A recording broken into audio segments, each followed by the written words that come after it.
My name is Alec Armstrong. I'm pursuing a PhD. My primary advisor is Dr. Margaret Palmer, and I'm co-advised by Dr. Michael Gonzior. So I study dissolved organic matter, which is stuff that used to be alive.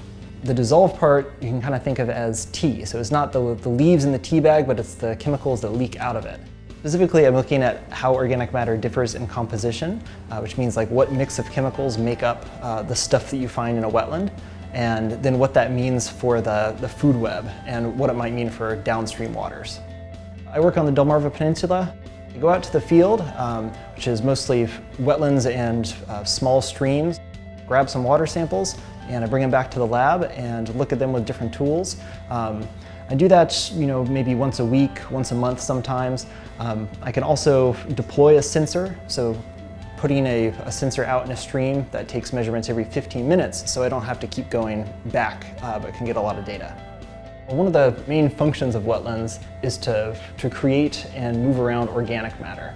And it's important to know if that stuff is making it down into the Chesapeake Bay and into other water bodies, or if it's all just staying in the wetlands, or if it's turning it into carbon dioxide. I'm hoping to discover how different land use practices, how they work and how they might affect greenhouse gas emissions differently.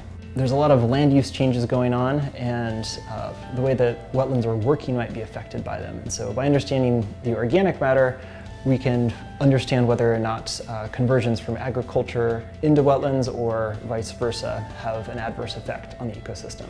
We need to understand how those restoration projects are working and whether or not they have negative trade-offs like increased greenhouse gas emissions. So far, we found that there's lots of different kinds of organic matter in streams and wetlands.